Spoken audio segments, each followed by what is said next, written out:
Hello everyone, मेरा नाम प्रेमजीत दास है और मेरा यूट्यूब चैनल पर आप सभी लोगों का मैं स्वागत करता हूं। तो वीडियो शुरू करने से पहले मैं आप लोगों को एक बात बताना चाहता हूं कि ऐसा है कि किसी महापुरुष ने बोला बोला है, मुश्किलों से भाग जाना बहुत ही आसान होता है। मुश्किलों से भाग जाना बहुत ही आसान होता है। हर पहलू ज़िंदगी का इम्तिहान होता है। डरने वालों को कुछ मिलता नहीं ज़िंदगी में, लड़ने वालों के कदमों में जहान होती है। तो चलिए इसी बात पर हम लोग लेक्चर शुरू करते हैं। चलिए देखते हैं कि आज का सेशन में क्या है। तो आ जाइए यहाँ पर देखिए, आज हम आप लोगों के सामने नया अपॉइंटमेंट लाए हैं। तो आज हम इसके बारे में जानेंगे जो कि अब मई 2020 तक का आपका सीमित रहेगा। ठीक है, अप टू डेट है आपका मई 2022 तक। ठीक है, उसी तक हम लोग देखेंगे और पिछले साल का भी कुछ रहेगा जो इम्पोर्टेंट है, वही हम लोग लाए हैं आपके पास। ठीक है, चलिए देखिए नेक्स्ट क्या है। तो पहले आपसे बोल रहा है कि who has become the new speaker of the parliament of the European union. ठीक है, तो यूरोपियन यूनियन का जो पार्लियामेंट है वहाँ पर नया स्पीकर किसको नियुक्त किया गया है। ठीक है, देखिए यहाँ पर यूरोपियन यूनियन में जो पार्लियामेंट है, तो इसका आंसर क्या होगा बोलिए आप लोग। इसका आंसर हो जाएगा आपका रोबर्टा मेट्सोला। ठीक है, ऑप्शन बी आपका सही आंसर यहाँ पर हो जाएगा। तो इस पर इसके बारे में थोड़ा जान लीजिए। आपका जो यूरोपियन यूनियन है ये क्या है। European union is a political and economic union of 27 member state. मैंने क्या बोला फिर से रिपीट कर रहा हूँ, ठीक से सुनिए। अगर आपके पास पेन कॉपी है तो लेके बैठ जाइए, इसको नोट डाउन कर लीजिए। ठीक है, यहाँ पर मैं सबको हर बात में यहाँ पर लिख नहीं सकता, तो इसलिए मैं बोल रहा हूँ, तो सुन के थोड़ा नोट डाउन कर लीजिएगा। अगर आपको लगे कि आपको नहीं पता है, नोट डाउन करना है तो नोट डाउन कर लीजिए। तो मैं यही बात बोल रहा हूँ कि आपको जो यूरोपियन यूनियन है क्या है, वो है आपका European union is a political and economic union of 27 member state. मतलब यहाँ पर एक बात आपको पता चल गया कि यूरोपियन यूनियन में 27 मेंबर स्टेट है। ठीक है, तो इनका एक पार्लियामेंट भी होता है। तो ये पार्लियामेंट क्या है आपका, ये पार्लियामेंट आपका यूनिकैमरल है। ठीक है, यूरोपियन यूनियन का जो पार्लियामेंट है ये आपका यूनिकैमरल हो जाएगा। ओके, और इसका ये जो पार्लियामेंट है इसका टेन्योर आपका 5 साल तक रहता है, 5 ईयर्स। और ये 1952 में एस्टेब्लिश हुआ था, 1952। ओके, यूरोपियन यूनियन का जो पार्लियामेंट है वो आपका 1952 में एस्टेब्लिश किया गया था। बस यही सब बात इसके बारे में थोड़ा बहुत जानने में था। चलिए नेक्स्ट देखिए, who has been appointed as the new chief economic advisor of India. तो बोलिए इंडिया का नया चीफ इकोनॉमिक एडवाइज़र किसको बनाया गया है, कौन अपॉइंट किए गए हैं नया chief economic advisor of India. इसका सही आंसर हो जाएगा आपका वी अनंत नागेश्वरम। ठीक है, इसका सही आंसर हो जाएगा आपका डी। चलिए नेक्स्ट देखिए, who has become the new prime minister of Pakistan. बोलिए इसका आंसर बहुत ही आसान है। पाकिस्तान का नया प्राइम मिनिस्टर किसको बनाया गया है, आपका सही आंसर हो जाएगा ऑप्शन बी शहबाज शरीफ। ठीक है, चलिए इसके पहला कौन थे, इसका पहले था इमरान खान, उनको हटा के शहबाज शरीफ आया है। ठीक है, चलिए नेक्स्ट देखिए, who has become the new chief election commissioner of India.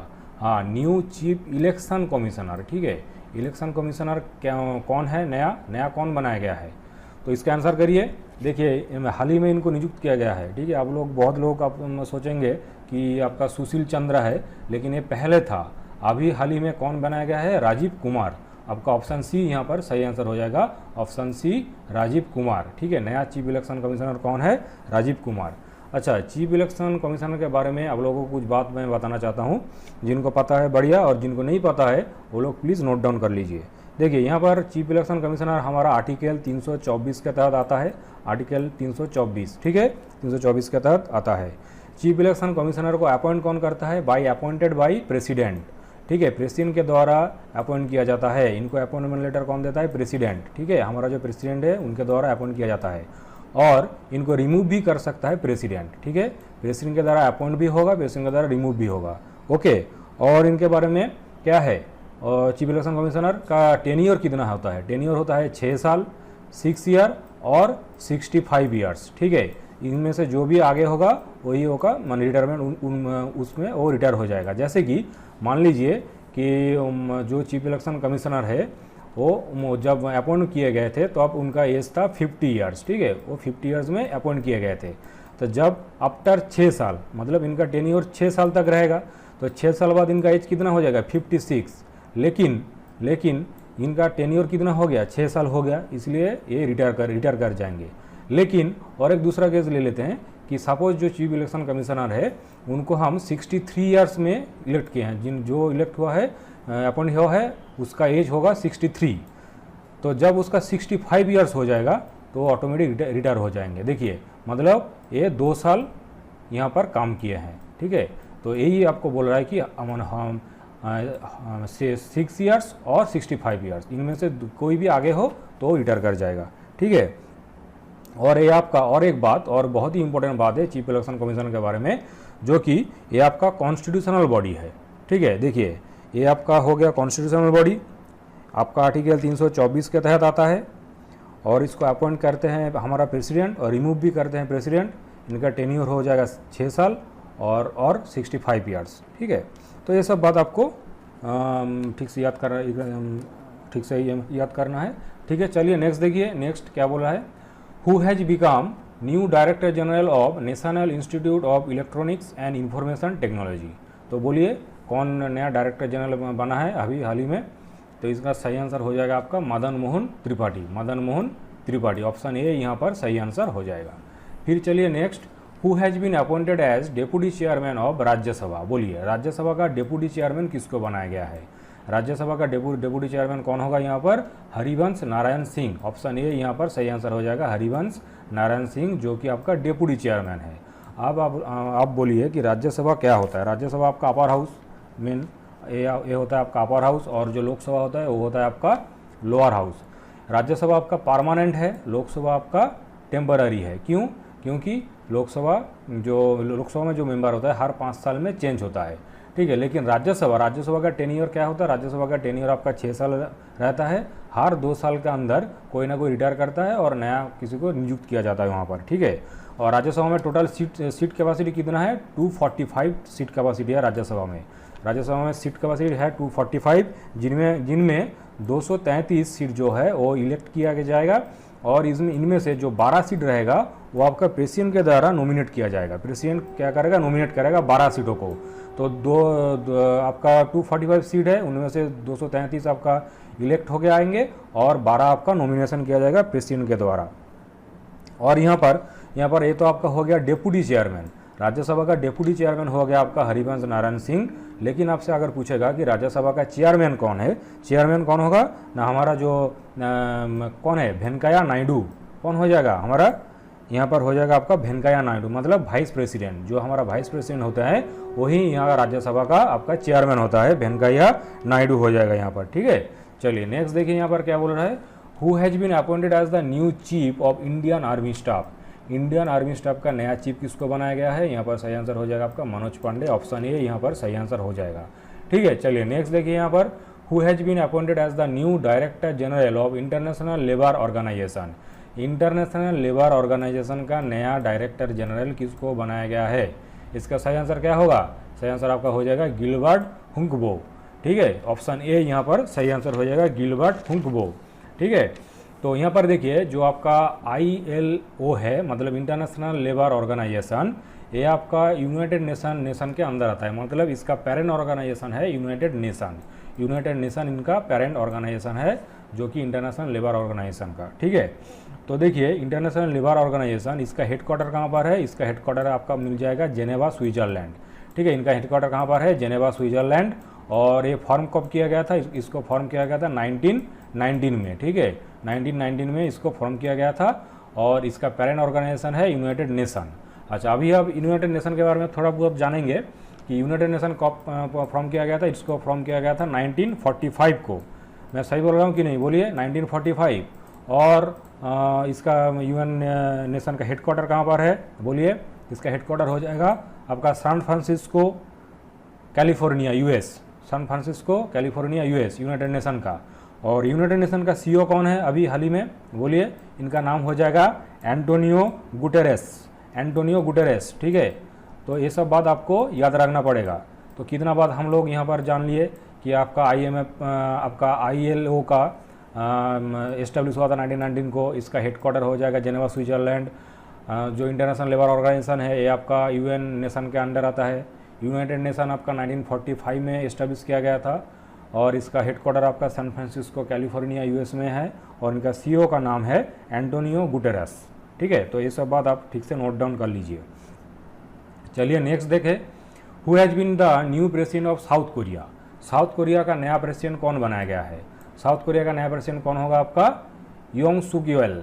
Option C यहाँ पर सही आंसर हो जाएगा, योंग सुक येल। ठीक है, और एक बात साउथ कोरिया के बारे में साउथ कोरिया का कैपिटल क्या है? साउथ कोरिया का कैपिटल आपका हो जाएगा सीयूएल, SEOUL, सीयूएल। ठीक है, तो मैं अगर ठीक से प्रोनाउंस नहीं कर पा रहा हूँ तो आप लोग मुझको बोलिए, तो आपका कैपिटल हो जाएगा सीयूएल। बस साउथ कोरिया के बारे में और कुछ नहीं। देखिए next, who has become the president of France. तो फ्रांस का प्रेसिडेंट कौन है बोलिए? ये पहले भी थे, इनका नाम हो जाएगा इमानुएल मैक्रोन। ये पहले भी थे, ठीक है, ये दोबारा इलेक्ट होके आए हैं यहाँ पर, तो ऑप्शन ए यहाँ पर सही आंसर हो जाएगा। फिर देखिए फ्रांस, अच्छा आप लोग मुझे बोलिए फ्रांस का कैपिटल क्या हो जाएगा आपका? फ्रांस का कैपिटल आपका हो जाएगा पेरिस। फ्रांस का कैपिटल क्या हो जाएगा? पेरिस। चलिए नेक्स्ट देखिए, who has become the new general manager of international cricket council. मतलब आईसीसी का नया जनरल मैनेजर। ठीक से यहाँ पर देखिए, यहाँ पर आपसे पूछ रहा है कि general manager of ICC, ICC का जनरल मैनेजर कौन है बोलिए? इसका सही आंसर क्या होगा? आईसीसी का जनरल मैनेजर आपका हो जाएगा वासिम खान। आपका ऑप्शन बी यहाँ पर सही आंसर होगा वासिम खान। ठीक है, और आईसीसी का बारे में देखिए, आईसीसी कब फॉर्म किया गया था? 1909 में। ये तो आपको याद रखना ही पड़ेगा। आईसीसी आपका 1909 में फॉर्म किया गया था। आईसीसी का हेडक्वार्टर आपका हो जाएगा दुबई, यूएई, दुबई में है हेडक्वार्टर। और आईसीसी का अभी चेयरमैन कौन है बोलिए? तो जनरल मैनेजर हो गया, चेयरमैन कौन है? गर्क बकले, GERG, गर्क बकले। ठीक है, इनका चेयरमैन का नाम है। तो मैं जो बोल रहा हूँ उसको नोट डाउन कर लीजिए जिसको पता नहीं है। ठीक है, और आपका आईसीसी का सीईओ कौन है? तो हो गया आपका चेयरमैन, और सीईओ कौन है, कौन होगा बोलिए? आईसीसी का जनरल मैनेजर आपका हो गया वासिम खान, आईसीसी का चेयरमैन हो गया गर्क बकले, और सीईओ का नाम क्या होगा? जॉर्फ अल्ड्रिस। ठीक है, और इसका हेडक्वार्टर हो जाएगा आपका दुबई, और आपका फॉर्म हुआ था 1909 में। ठीक है, बस आईसीसी के बारे में इतना ही। चलिए नेक्स्ट देखिए, who has become the new chairman of union public service commission. मतलब यूपीएससी का नया चेयरमैन कौन नियुक्त किया गया है बोलिए? यूपीएससी का नया चेयरमैन कौन है? मनोज सोनी। ऑप्शन ए यहाँ पर सही आंसर हो जाएगा, मनोज सोनी। चलिए देखिए, name of the CEO of PNG India बोलिए? PNG एक कंपनी है, तो इसका सीईओ कौन नियुक्त किया गया है हाल ही में बोलिए? इनका सही आंसर हो जाएगा आपका LV वैद्यनाथन। देखिए PNG जो कंपनी है, तो इसका बहुत ही पॉपुलर प्रोडक्ट है जो हम लोग हर रोज़ यूज करते हैं। जैसे कि आपका पैम्पर्स हो गया, PNG का प्रोडक्ट है पैम्पर्स, जैसे कि एरियल, आपका टाइड, व्हिस्पर, जिलेट, जैसे कि आपका पैंटीन हो गया, और इधर ले लीजिए विक्स, हेड एंड शोल्डर। ऐसे बहुत सारा प्रोडक्ट है जो PNG के अंडर आता है। ठीक है, ये सब PNG का प्रोडक्ट है। PNG हेड एंड शोल्डर भी बनाता है, PNG पैंटीन भी बनाता है। ठीक है, PNG व्हिस्पर भी है PNG का, और पैम्पर्स भी है। इधर देखिए PNG का एरियल भी है और टाइड भी है, सभी PNG का प्रोडक्ट है। तो PNG क्या है? PNG एक अमेरिकन बेस्ड मल्टीनेशनल कंपनी है। ठीक है, ये एक अमेरिकन बेस्ड मल्टीनेशनल कंपनी है PNG। और PNG का हेडक्वार्टर कहाँ पर है? PNG का हेडक्वार्टर आपका हो जाएगा US। PNG का हेडक्वार्टर कहाँ पर होगा? PNG का हेडक्वार्टर है आपका US। और क्या बात छूट गया है PNG के बारे में? हाँ, PNG के बारे में CEO। PNG का CEO तो अभी आप लोगों ने देख लिया, ये इंडिया में है। ठीक है, ये जो PNG का CEO हम जो देख रहे हैं आप, ये आपका इंडिया में है, LV वैद्यनाथन। लेकिन PNG का हेडक्वार्टर कहाँ पर? US। तो वहाँ पर CEO कौन है? वहाँ पर CEO है आपका जॉन मोलार। ठीक है, वहाँ पर CEO कौन होगा? John molar. तो चलिए नेक्स्ट देखिए, क्या बोल रहा है कि new country head of India of Wipro company. ठीक है, देखिए विप्रो कंपनी का नया कंट्री हेड इंडिया में कंट्री हेड विप्रो का कौन बनाया गया है? आपका हो जाएगा सत्य इस्बारन। ठीक है, सत्य इस्बारन। तो विप्रो का हेडक्वार्टर कहाँ पर है? बेंगलोर। विप्रो कब फॉर्म किया गया था? 1945। फाउंडर का कौन है? अजीम प्रेमजी, सभी जानते हैं इनको।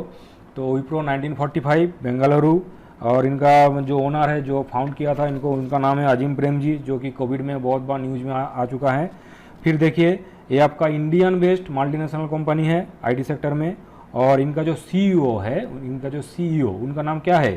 Theory Delaporte. ये बहुत ही कॉमन नाम है और बहुत एग्जाम में आ चुका है। विप्रो का सीईओ का नाम थेरी डेलापोर्टे, इसका हेडक्वार्टर बेंगलुरु है, फॉर्म किया गया था 1945 को, और इनका ओनर का नाम है अजीम प्रेम जी। और इंडिया में इनका जो हेड बनाया गया है, कंट्री हेड विप्रो का, उसका नाम है सत्य ईश्वरन। ठीक है, चलिए नेक्स्ट देखिए, name of the MD and CEO of digital insurance. बोलिए इनका क्या नाम होगा?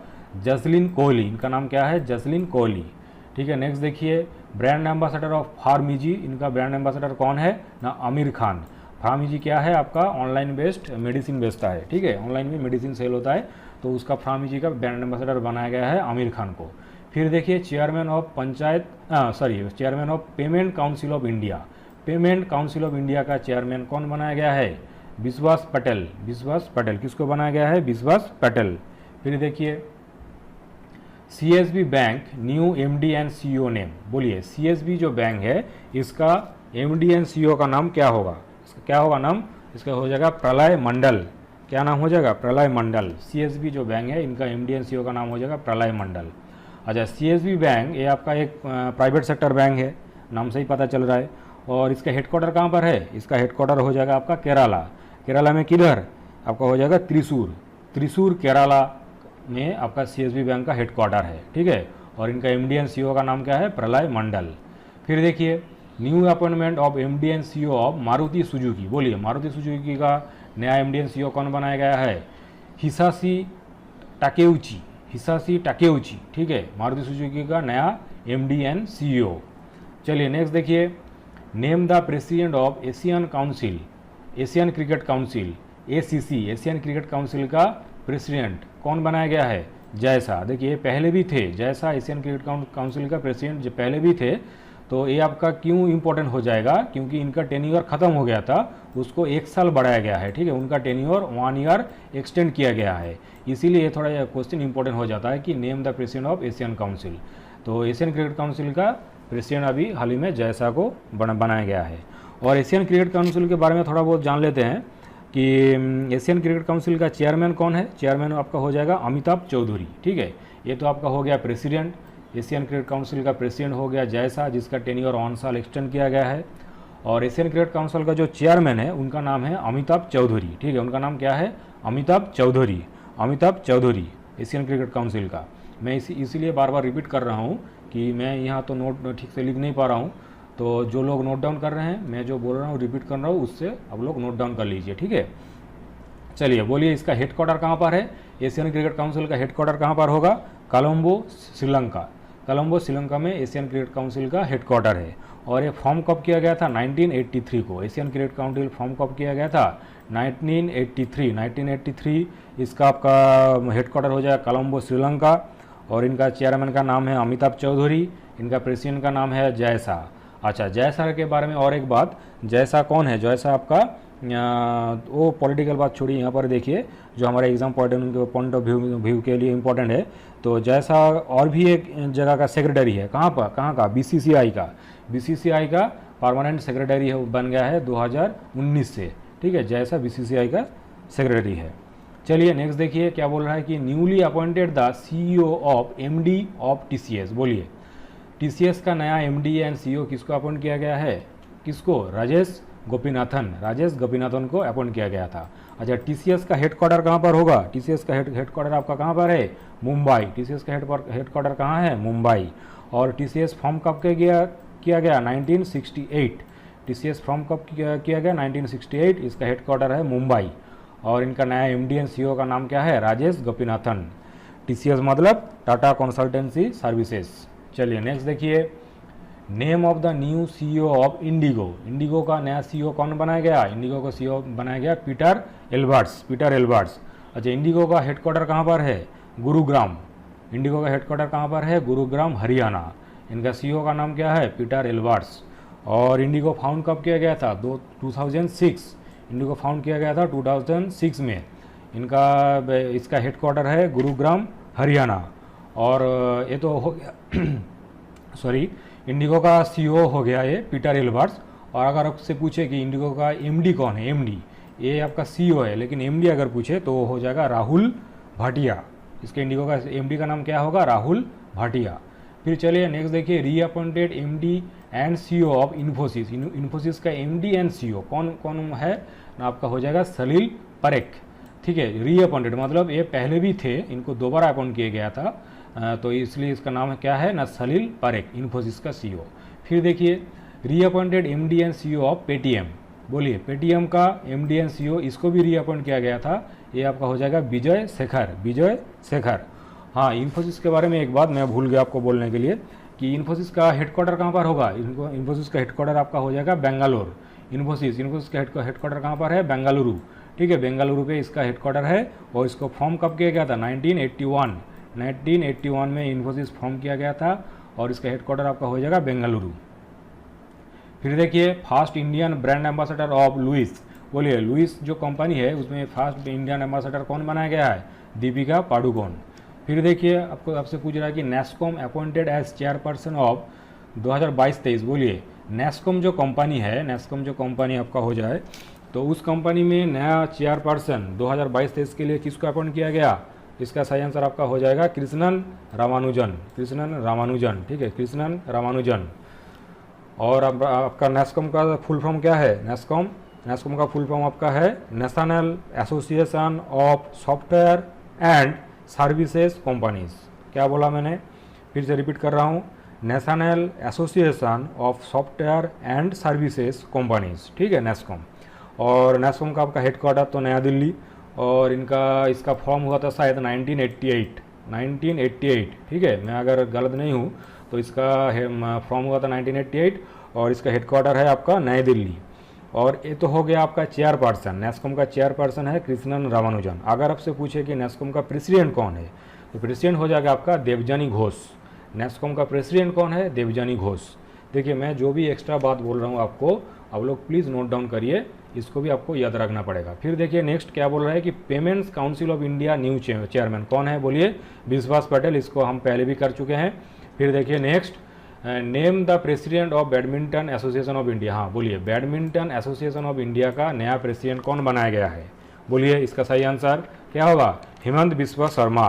कौन है इसका, Himanta Biswa Sharma, badminton association of India. अच्छा, बैडमिंटन एसोसिएशन जो इंडिया है एक फॉर्म किया गया था 1934। बैडमिंटन एसोसिएशन ऑफ इंडिया 1934 को फॉर्म किया गया था और इसका जो हेडक्वार्टर है ये आपका हो जाएगा नया दिल्ली। ठीक है, badminton association of India headquarter है आपका नया दिल्ली और इसको फॉर्म किया गया था 1934। इसका प्रेसिडेंट है हेमंत बिस्वा शर्मा, ये पहले भी थे इसका प्रेसिडेंट। ठीक है, फिर तो अच्छा हेमंत बिस्वा शर्मा कौन है, बोलिए हेमंत बिस्वा शर्मा कौन है, आपका आसाम का सीएम। हेमंत बिस्वा शर्मा आसाम का सीएम है। अच्छा, आसाम का गवर्नर कौन है आपका, जगदीश मुखी। आसाम का गवर्नर हो जाएगा आपका जगदीश मुखी। हेमंत बिस्वा शर्मा आपका आसाम का सीएम है। और आसाम का कैपिटल क्या है, दिसपुर। आसाम का कैपिटल क्या है, दिसपुर। आपका नॉर्थ ईस्ट स्टेट है, ठीक है, दिसपुर। और आसाम के बारे में और एक इम्पोर्टेंट बात, यहाँ पर जो काजीरंगा नेशनल पार्क है, काजीरंगा नेशनल पार्क, वहाँ पर वन हॉर्न राइनो मिलता है, इंडिया में सिर्फ वहीं पर मिलता है। तो इसीलिए ये बहुत इंपॉर्टेंट है, इसको नोट डाउन कर लीजिए। जिसको पता है बढ़िया बात है, और जिनको नहीं पता है वो नोट डाउन कर लीजिए कि असम का सीएम का नाम हो गया आपका हेमंत बिस्वा शर्मा, इनका जो गवर्नर है जगदीश मुखी, इसका कैपिटल हो जाएगा आपका दिसपुर, और आपका यहाँ पर जो काजीरंगा नेशनल पार्क है वहाँ पर वन हॉर्न राइनो मिलता है। ठीक है, तो बैडमिंटन एसोसिएशन ऑफ इंडिया के बारे में बस यही बात। ठीक, नेक्स्ट देखिए, name of the chairman of air India कौन है ना, एन चंद्रशेखर। ठीक है, नेक्स्ट देखिए क्या बोल रहा है कि सीईओ ऑफ जेट एयरवे कौन है ना, संजीव कपूर। फिर देखिए MD and CEO of LIC mutual fund कौन है, इनका MD and CEO of LIC mutual fund TS Ramakrishnan. फिर देखिए national security advisor of India कौन बना है, national security advisor of India कौन, अजीत डोभाल। कौन बना है, अजीत डोभाल। देखिए नेशनल सिक्योरिटी एडवाइज़र जो है ये हमारा जितना भी सिक्योरिटी है उनका टॉप हेड होता है, टॉप मोस्ट हेड होता है। ठीक है, मतलब देखिए हमारा सिक्योरिटी मतलब क्या हो गया, जो हमारा देश को प्रोटेक्ट करते हैं, जैसे कि आपका पुलिस हो गया, हमारा CBI हो गया, आपका NIA, रॉ, जितना भी हमारा फोर्स है, ठीक है, BSF, जितना भी फोर्स है आपका, हमारा जो सिक्योरिटी है सभी का हेड होता है नेशनल सिक्योरिटी एडवाइज़र। ठीक है, तो कौन नियुक्त किया गया है, अजीत डोभाल। ठीक है, chairman of Insurance Regulatory and Development Authority of India. बोलिए, Insurance Regulatory and Development Authority जो है उसका चेयरमैन किसको नियुक्त किया गया है? Insurance Regulatory and Development Authority of India का चेयरमैन कौन है? देवाशीष पांडा। कौन है? देवाशीष पांडा। ठीक है, चलिए नेक्स्ट देखिए, आपसे क्या पूछ रहा है कि brand ambassador of Uttarakhand government. Uttarakhand government का ब्रांड एम्बेसडर कौन है? बोलिए, ऋषभ पंत। कौन है? ऋषभ पंत। फिर देखिए, new president of Indian newspaper society. Indian newspaper society का नया प्रेसिडेंट कौन है? कौन होगा? मोहित जैन। कौन है? मोहित जैन। अच्छा, यहाँ पर देखिए, MD and CEO of BrahMos aerospace limited. BrahMos aerospace limited का नया एमडी एंड सीईओ कौन बनाया गया है? अतुल दिनकर राणे। अतुल दिनकर राणे। अच्छा, आप लोग मुझे कमेंट करिए कि ब्रह्मोस एरोस्पेस कहाँ पर है, मतलब इसका हेडक्वार्टर कहाँ पर है। ठीक है, मैं तो आपको बहुत इन्फॉर्मेशन दे चुका हूँ, तो इसका इन्फॉर्मेशन आप लोग मुझे दीजिए, कमेंट करके बताइए कि ब्रह्मोस एरोस्पेस का हेडक्वार्टर कहाँ पर है। चलिए नेक्स्ट देखिए, यहाँ पर क्या पूछ रहा है आप लोगों से कि CEO of Vistara airline. Vistara airline का सीईओ कौन है? देखिए, विनोद कन्नन। ठीक है सर, यहाँ पर और एक एन होगा, तो इसको ठीक से लिख लीजिएगा, विनोद कन्नन। ठीक है, सीईओ ऑफ विस्तारा एयरलाइन। चलिए नेक्स्ट देखिए, first women head of ONGC, oil and natural gas corporation of India. तो इसका फर्स्ट वुमेन हेड कौन बनाया गया है? तो इसी देखिए, ये वुमेन हेड है, इसलिए बहुत ही इंपॉर्टेंट हो जाएगा ये question. First women head of ONGC का कौन है? अलका मित्तल। कौन है आपका? अलका मित्तल। ठीक है, नेक्स्ट देखिए क्या बोल रहे हैं कि चीफ इकोनॉमिस्ट ऑफ आईएमएफ। हाँ, आईएमएफ, ये तो बहुत ही इंपॉर्टेंट हो गया। चीफ इकोनॉमिस्ट, ये भी बहुत इंपॉर्टेंट है, इसमें आईएमएफ के बारे में बहुत बार क्वेश्चन आ चुका है। तो यहाँ पर बोल रहा है कि इसका चीफ इकोनॉमिस्ट नया नियुक्त किया गया है आईएमएफ का। तो इसका नाम क्या है? इसका नाम आपका हो जाएगा ओलिवियर गौरिंचस। ओलिवियर गौरिंचस। ठीक है, तो आईएमएफ के बारे में थोड़ा बहुत जान लेते हैं हम लोग। आईएमएफ क्या है? आपका इंटरनेशनल मॉनेटरी फंड। आईएमएफ क्या है? International monetary fund. आईएमएफ का हेडक्वार्टर कहाँ पर है? वाशिंगटन डीसी, यूएस में है। ठीक है, इंटरनेशनल मॉनेटरी फंड, इसका हेडक्वार्टर आपका हो जाएगा वाशिंगटन डीसी, यूएस। और ये फॉर्म कब किया गया था? 1945 को फॉर्म किया गया था। इसका भी पेरेंट ऑर्गेनाइजेशन कौन है? United nation. ठीक है, इसका भी पेरेंट ऑर्गेनाइजेशन है United nation, UN United nation, इसका भी पेरेंट ऑर्गेनाइजेशन है। इसका पहले भी जो हमने देखा था आपका इंटरनेशनल लेबर ऑर्गेनाइजेशन, उसका भी आपका पेरेंट ऑर्गेनाइजेशन क्या था? United nation. और यहाँ पर आपका जो आईएमएफ है, इसका भी पेरेंट ऑर्गेनाइजेशन है यूनाइटेड नेशन। ठीक है, और एक बात, आईएमएफ का एमडी एंड सीईओ कौन है? Kristalina Georgia. ये तो आप लोगों को पता ही होगा, आईएमएफ का एमडी कम सीईओ है आपका क्रिस्टलिना जॉर्जिया। और आपका यहाँ पर जो क्वेश्चन है, यहाँ पर बोल रहा है कि आपका चीफ इकोनॉमिस्ट। तो चीफ इकोनॉमिस्ट अगर बोलेगा तो इसका आंसर हो जाएगा आपका ओलिवियर गौरिंचस।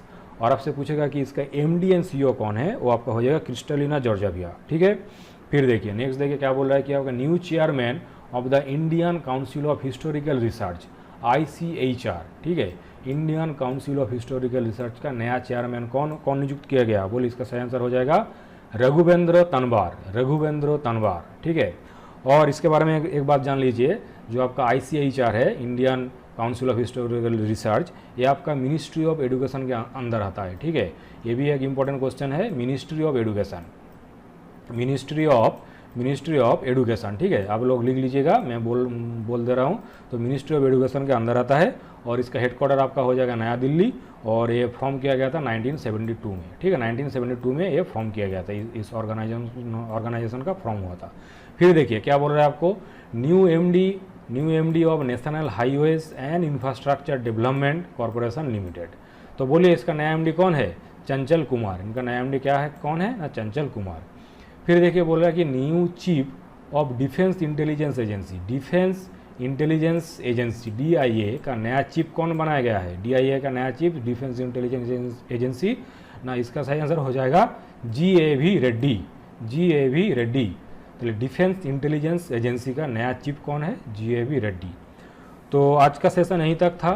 तो यहाँ पर तो आप लोग बहुत जमकर पढ़ाई कीजिए। अगर आपको कुछ डाउट होगा तो मुझे कमेंट करिए, मैं आप लोगों का आंसर करूँगा, आपको हर एक डाउट क्लियर करूँगा। तो बहुत तैयारी कीजिए, ठीक से पढ़िए। चलिए, टाटा, थैंक यू, बाय।